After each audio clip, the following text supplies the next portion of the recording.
Oke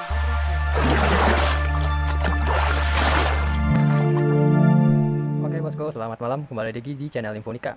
Untuk kali ini saya akan berbagi cara merakit sebuah PSU, power supply untuk power amplifier ataupun untuk keperluan lainnya. Di sini saya sudah sediakan beberapa komponen yang setelah saya rakit saya susun sedemikian rupa. Di sini untuk video ini saya akan merakit sebuah SMPS yang berjenis atau topologi HB yang bisa disebut dengan topologi half bridge ya. Jadi topologi ini untuk daya menengah, bisa juga untuk daya besar, tergantung daripada kita menyusun komponen ya. Komponen yang makin bagus, MOSFET makin banyak, artinya dayanya makin besar. Ya di sini semuanya harus saling mendukung ya. Di sini udah beberapa komponen yang sudah saya rakit, saya susun di sini ya. Tetapi sini di video ini saya tidak akan bahas untuk pada komponen ini ya. Tetapi saya akan bahas bagaimana cara kerja dari komponen-komponen yang sudah saya susun tersebut. Jadi cara kerja SMPS itu seperti apa, diagramnya seperti apa, kemudian untuk skema juga belum ya, karena skema nanti akan saya bahas satu persatu bagian. Nah, jadi bagian apa saja yang tersusun ya di sebuah SMPS HB. Nah, kenapa saya sarankan untuk merakit SMPS sendiri atau belajar ya, karena di masa sekarang itu ya trafo konvensional atau trafo inti besi itu harganya lumayan tinggi dan tentunya banyaknya kualitas-kualitas yang kadang ada yang murni ada yang enggak ya. Jadi kalau kita bisa merakit power supply sendiri, kita bisa menghemat biaya atau budget. Yang kedua, kita bisa lebih merasa bangga ya, kita merakit PSU sendiri, karya kita sendiri, kemudian kita gunakan, ya kita pastinya senang ya, daripada kita membeli sebuah produk. Nanti kalau untuk keuntungan yang ketiga, kalau kita menggunakan SMPS, kita udah paham cara kerjanya, kemudian SMPS yang kita gunakan tersebut rusak ya. Jadi apabila SMPS-nya rusak atau power supply-nya rusak, kita bisa memperbaikinya sendiri. Nah, itulah 3 poin penting dari belajar merakit sebuah power supply SMPS atau switching ini. Nah, ini juga merupakan apa ya? Power supply jenis atau jenis satu daya yang sudah modern. Sedangkan trafo konvensional itu masih zaman dulu ya, atau lebih konvensional lah. Maksudnya untuk bahan-bahannya masih standar, belum menggunakan komponen aktif seperti pada SMPS ini. Nah, di sini saya akan bahas beberapa diagramnya dulu.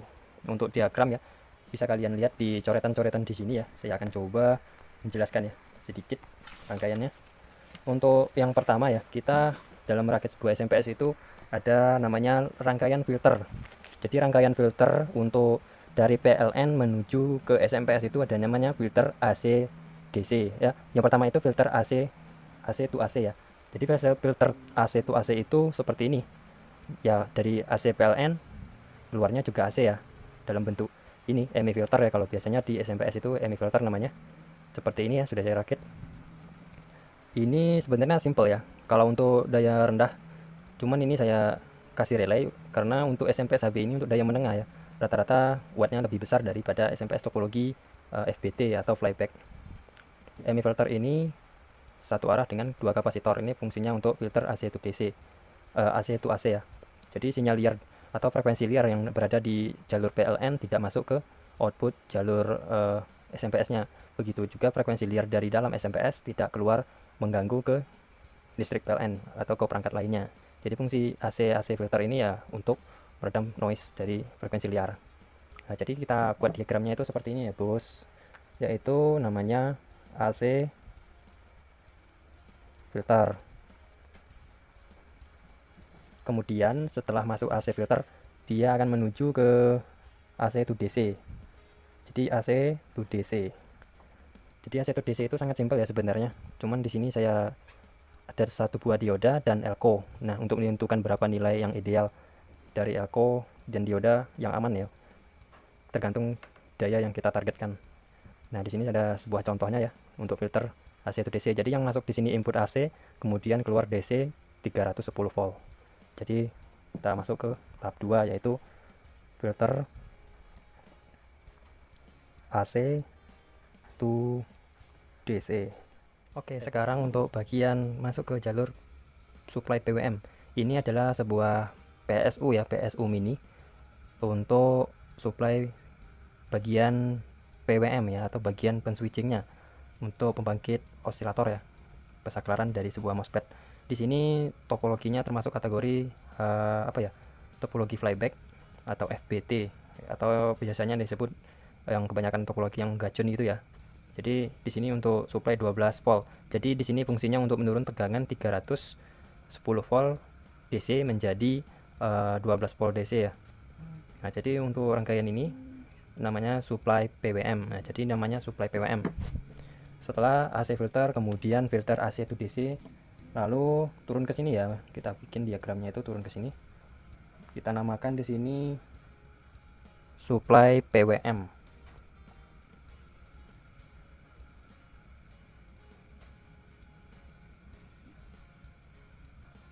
Oke, supply PWM 12 volt.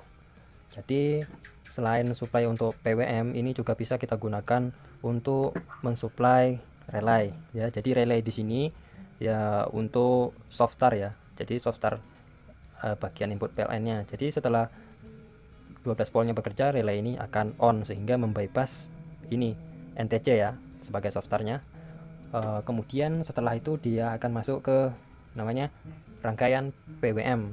Nah, di sini untuk rangkaian PWM-nya saya ambil contoh untuk, sebenarnya ini PWM untuk modul mesin las ya, rakitan.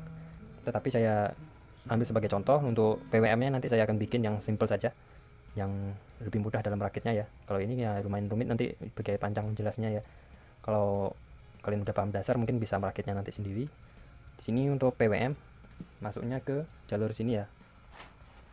Jadi kita bikin diagramnya dulu, mempelajari bagaimana urutan kerja dari sebuah SMPS HB. Sebenarnya mirip dengan full brick ya, cuma bedanya nanti hanya pada jumlah MOSFET dan sistem pesaklarannya. Oke, di sini kita bikin diagramnya itu PWM ya, OSC. Jadi PWM osilator untuk pembangkit pulsa pensaklaran ya, untuk 2 buah MOSFET ataupun 4 ya. Jadi ini adalah PWM-nya. Kemudian untuk selanjutnya setelah masuk ke PWM, dia akan melewati rangkaian totem pole atau totem pole ya, untuk penguat arus dari output PWM ini, output dari AC ini ya, dalam bentuk gelombang berfrekuensi 5 volt, kemudian dinaikkan ya untuk fungsinya mensuplai trafo GDT. Jadi trafo GDT ini kita bisa bikin besar, bisa bikin kecil, bisa juga dari trafo yang mini ya, yang kotak seperti ini. Itu nanti ada hitungannya, nanti kita akan bahas satu persatu ya. Kalau kita bahas langsung akan panjang banget dan sulit dimengerti. Kita bahas sistem dasarnya dulu, urutan cara kerjanya. Jadi masuk ke sini ya. Kemudian ini namanya adalah trafo GDT. Kita bikin dulu namanya trafo GDT. Naik lagi ke atas. Nah, di sini GDT.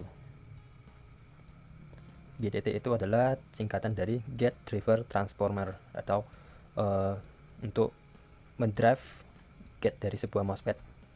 Jadi ini dalam bentuk sebuah trafo ya. Kemudian masuk ke area MOSFET. Jadi ini ada 2 buah. Kalau sini saya menggunakan IGBT ya. Bisa kalian lihat di sini. Inilah rangkaian sebuah untuk MOSFET ya. Rangkaian sederhananya, tidak pakai filter apapun. Cuman seperti ini. Ini namanya rangkaian MOSFET. Jadi masuk ke rangkaian MOSFET di sini. Saya sebut namanya rangkaian MOSFET. Jadi rangkaian MOSFET itu bisa masuk dari sini ya. Bisa masuk dari atas ini. AC. Jadi ada AC nanti maksudnya saya DC ya. Tegangan DC yang masuk input.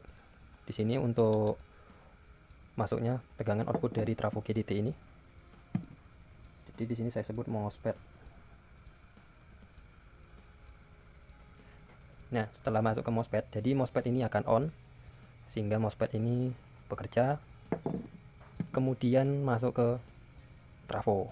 Nah, masuk ke kaki trafo dan sistem pesaklarannya akan men-switching 2 buah kaki trafo bagian primer ini sehingga menghasilkan output induksi. Menghasilkan output induksi yang kemudian diarahkan ya. Jadi masuk ke trafo utama.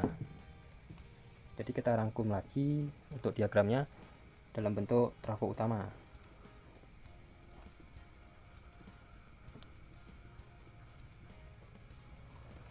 Oke bosku, ini MOSFET, ini GDT ya. Masuk ke sini, kemudian masuk ke trafo utama. Trafo utama ini setelah masuk induksinya keluar dalam lilitan primer, dalam lilitan sekunder. kemudian di filter. Nah, di sini kita bisa membreak atau memberi 4 buah dioda ya, tergantung. Ini saya menggunakan dioda seperti ini. Diodanya bebas, yang penting jenis ultra fast atau frekuensi tinggi, jangan menggunakan dioda biasa atau dari frekuensi rendah, itu nanti akan short. Oke, rangkaiannya seperti ini. Sebenarnya di sini ada elko 2 buah, 4700 ataupun 2200 mikrofarad, dan 80 volt bisa 100 volt, bebas ya, tergantung berapa kita target output di sini. Yang makin besar tegangan, otomatis dimensinya elko-nya makin besar. Itu aja. Jadi masuk ke rangkaian apa namanya itu? Rangkaian filter AC to DC. Jadi saya sebut di sini adalah rangkaian penyiar.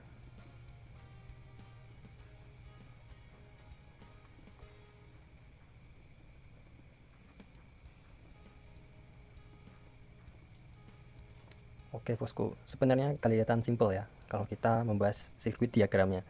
Jadi yang pertama masuk adalah filter AC, kemudian masuk filter AC to DC. Setelah itu menghidupkan PWM 12 volt. Setelah PWM ini on, kemudian dia akan menghidupkan relay sehingga membypass soft start. Kemudian PWM ini juga akan mensuplai ya, power supply 12 volt ini akan mensuplai PWM sehingga PWM bekerja. Kemudian PWM ini akan memasukkan induksi atau menginduksi sebuah trafo, kemudian trafo tersebut mengeluarkan tegangan terpisah dari primer ke sekundernya, kemudian mendriver gate MOSFET. Setelah masuk ke MOSFET ya, kemudian masuk ke trafo utama. Trafo utama ini di switching sehingga menghasilkan induksi.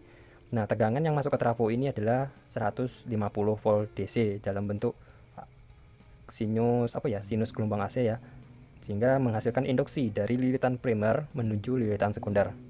Kemudian rangkaian tersebut difilter dengan 4 buah dioda atau penyiar 4 arah atau di bridge ya biasanya. Kemudian difilter dengan DC. Kemudian adalah hasilnya output. Nah, output itu dalam bentuk output DC ya. Kita simpel lagi. Di sini adalah output DC. Nah, output DC ini tergantung dari trafo.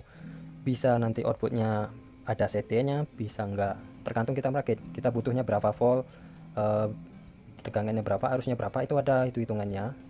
Untuk trafo bebas ya. Sebenarnya bisa trafo seperti donat gini, bisa trafo seperti ini. Di sini saya mengambil contoh dari trafo mesin las ya, karena saya punya komponen bekas. Oke, saya rasa untuk sementara itu saja. Untuk nanti part selanjutnya akan saya bahas dari ini ya. Dari sini kita akan menentukan komponennya sesuai dengan jumlah wattnya. Oke, jika kamu suka dengan video ini jangan lupa di like dan di subscribe. Jika tidak suka ya biarin aja, atau kalian nggak paham atau mau tanya-tanya silahkan.